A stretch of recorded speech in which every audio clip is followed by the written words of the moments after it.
It's tool time, so here we go.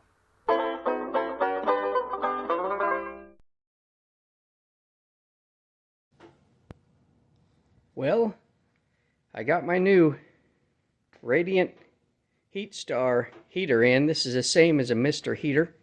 And it came last night about 10:45 p.m. The UPS truck dropped it off. So I wasn't available when he put it out there in the nighttime. When I got out there this morning, I haven't touched this except for bringing it in. I noticed the packaging is quite damaged. It's torn on the top. All the staples on the box are open. The booklet that comes with it actually fell out. And I see one of the nozzles right here. But I think it's supposed to have at least 2 nozzles included with this. So you can change some settings. We'll go into that a little bit later. But I noticed here there's a hole in the plastic, so I'm hoping that the nozzle is around here, but I'm really doubting it.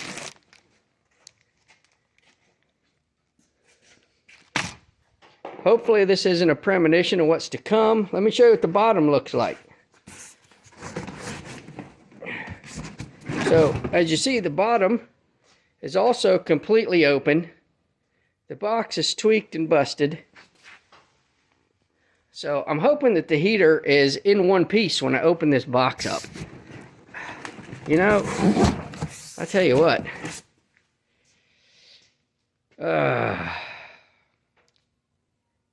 Got this thing from, or I ordered it. You can order it a lot of places. I ordered it from Northern Tool. And I don't know if it's probably a UPS shipment issue here. But we're going to open it up. We're going to see what it looks like here on the inside and see if it's messed up real bad or not. We're going to unbox this thing, take a look at it, see if there's any damage.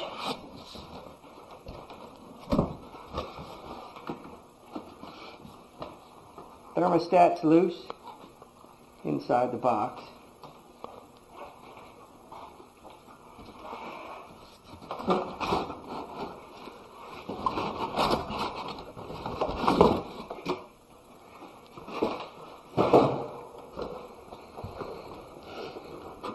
Okay.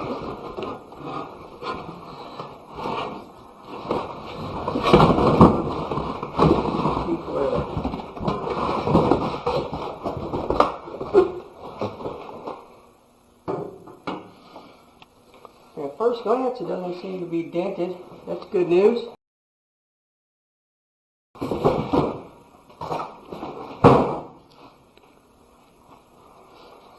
Take a look at the burner elements.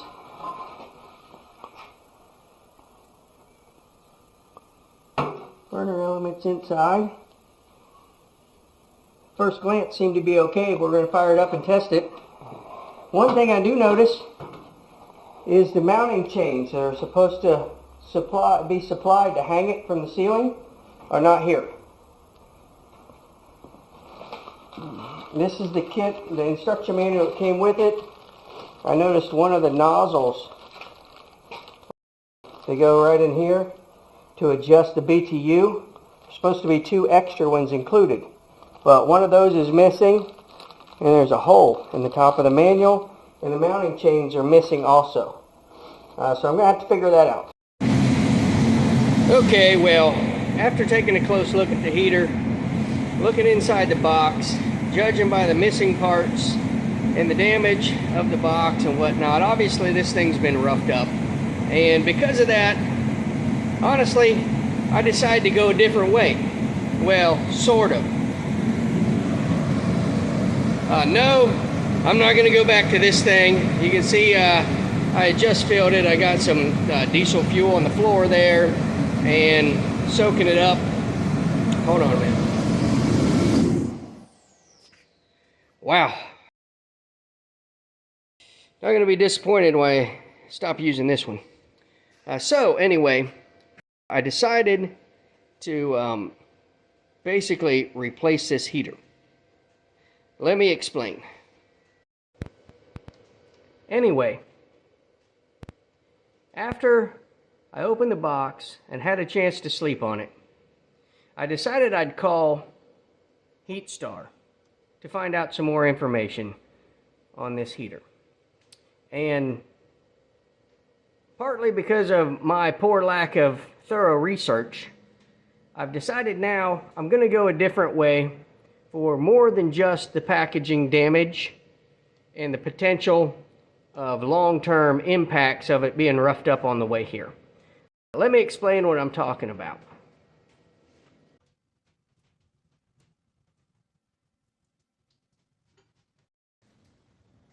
So this is my new Heatstar Radiant heater. And you ask, why would I order the same heater again if I'm going to go a different way? Well, let me tell you about this.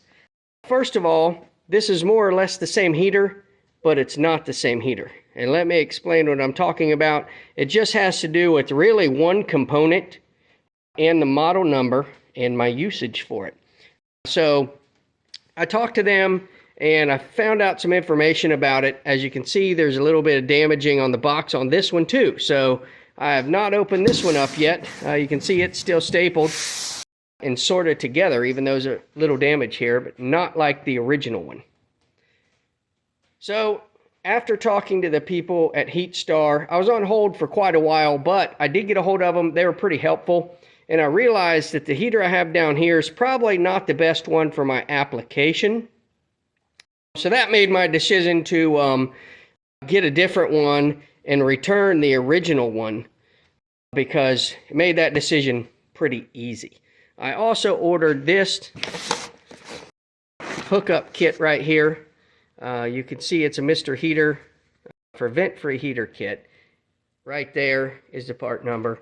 And the reason I did this is because before I install this in my shop, I want to actually try it in different locations around my building, because I think I might need more than one of these heaters to adequately heat my space. And I didn't want to do all the hard plumbing for the heater without being able to test it in different locations. So I got this heater installation kit, and it's really made for vent-free heaters, but it'll work with this. You can hook it up to your different size propane tanks, and I wanted to do that. That way I know for sure where I mount this thing and I run the propane lines to it, that I've got it in the right spot. That way I don't have to redo all that stuff. So that's why I got that kit. Anyway, let's get to the differences, which is just really one thing.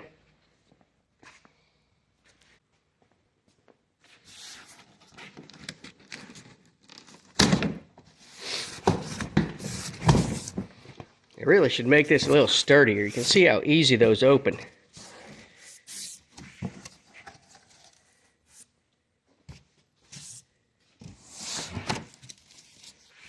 Okay, first look, we're going to take a gander at this, and more or less the heater is the same at first look. But when you come around here, this is the main difference.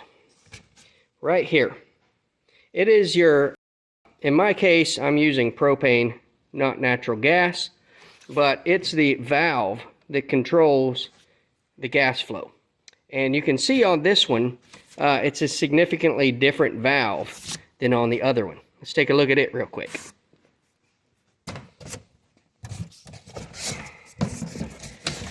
So here's the original one, as you can see, and the valve on it is obviously different.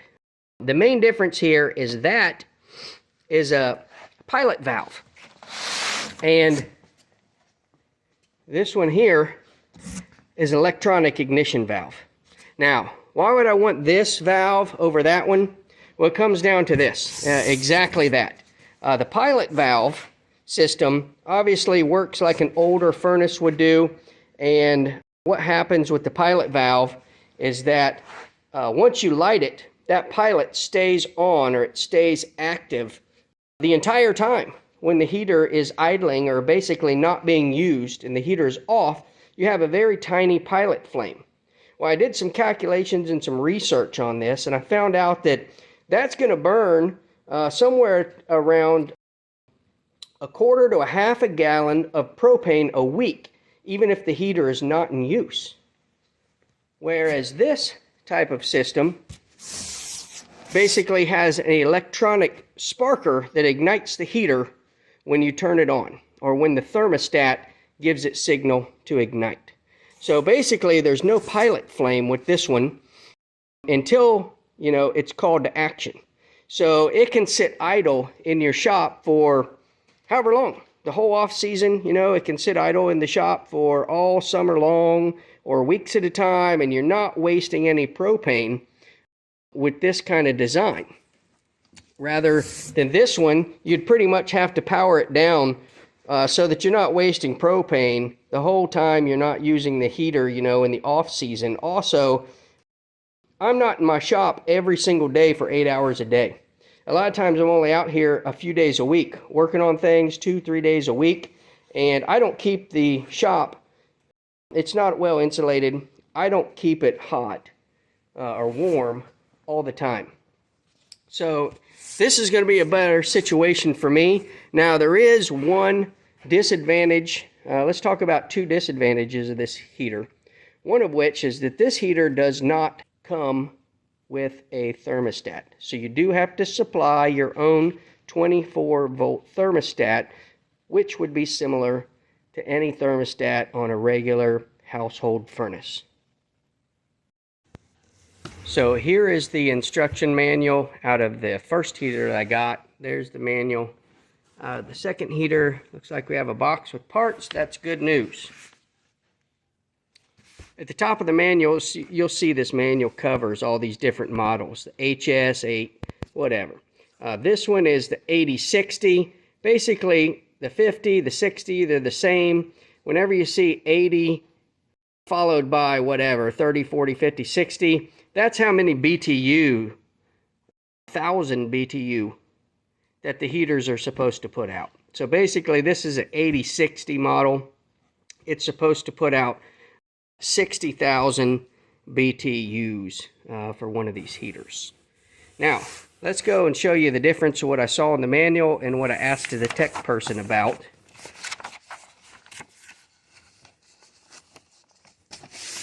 So right here, this is for models 8000, and you'll see there's two different models of these. These are NG, which would be natural gas, and PP, or LP, that would be for propane. Now, the suffix on these models is the important part. The control system suffix, PP. That means power pile. And when it says power pile, it's set up like this, where you have a thermostat and a pilot valve. Okay? So, for instance, the original heater I bought with the power pile valve system, it has a model number that is H8060 with the suffixes PP, LP. And what that basically means, it's an 8060 model, and it's power pile, PP, like that, and it's LP because it's propane. So that's what that is. Now, my new heater, its model looks more like this. Over here. So notice, these ones are series 8000 SP LP. So basically, it has an electronic control module instead, and it has a sparker that lights your burners. So the new heater I got is model HS8060 SP LP. You can kind of see it up there, and it's going to look like this instead, just like that over there. Long story made short, this heater is going to be better and more efficient for me, being that I'm going to be in a fixed location with a permanent mounted location, and I have electric that I can easily run to it, and I don't really want to waste my propane since I'm not out in my shop every single day. Now, if you are out in your heated area every day, and this is going to kick off and on continually, a pilot version is not going to make a whole lot of difference in your propane usage if you don't have a lot of down or idle time with your heater. Since I'll have a lot of down and idle time with mine, you know, it's going to be off probably 80% of the time and on 20% of the time. In the long run, I think that the SP model is going to fare better for me. The other thing that you might consider with this is that the electronic components here, you do have more items that can wear and go bad and potentially need to be replaced down the road because it is a more complex system. There's a circuit board inside of here that controls everything, where, you know, power pile, pilot valve systems, they've been around forever. They're pretty reliable, and rarely, you know, do you have to replace any electrical components. You know, it doesn't run on electricity, so it actually generates a little bit of its own electricity. Anyhow, let's get this stuff out of the box and make sure it's all here. So here's my next instruction manual, and notice this one, it does look sealed up, and it does only come with one extra nozzle. So that nozzle would go in this spot. And like I said, this is a 60,000 BTU model. If you want to change it down to 50,000, you basically just switch that out. Then I noticed, you know, they give you the sticker right here, and it'll show the new model number that you would replace the sticker 8050 SPLP instead of the one that comes on it that should say 8060 SP somewhere. Oh, it's down there. Yeah, down here you can see when it comes on it, 8060 SPLP. So that's the sticker that comes on it. That's how it's shipped. Let's get this box of goodies out. Okay, so this is a transformer, and this transformer has to be installed, and this is what you actually will hook up to your 110 power supply, and that's what will actually power the igniter. So this part here, this component, will need to be hooked up to 110, and then it'll have to be wired over to the control. So here we go.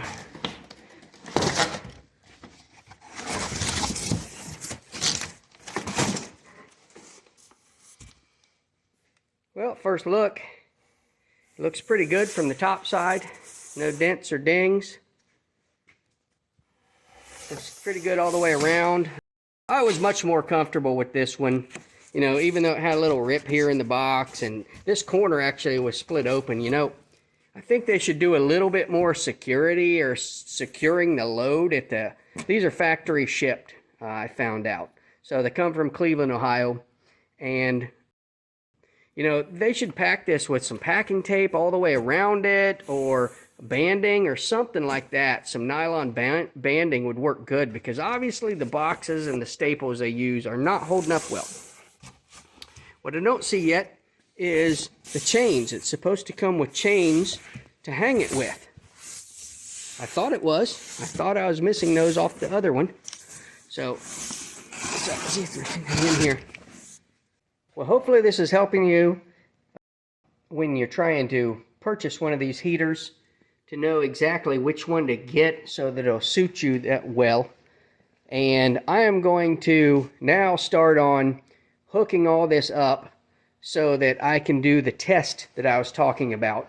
I want to make sure that in my shop I get it in the right location, to where, you know, I don't want to do all the hard plumbing and wiring and everything and kind of have it in the wrong spot and then have to move all that stuff. So what I'm going to do is hook up a test for this, and after I get it hooked up, I'm going to use my forklift here to just sort of raise it up in the air to approximately the spot that I would mount it with the appropriate clearances.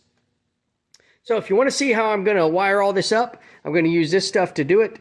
I pulled some wire off my shelf, and here's the kit that I showed you earlier to hook up the propane with. There's the wires. I'm going to use this for my power supply. There's the transformer that it comes with. I am not going to initially use a thermostat to do this, just because I'm doing a test and I don't want to have to mount the thermostat and everything. So I'm just going to wire it without the thermostat. If you want to see that, click on this next video coming up right here in the corner, and you can see that.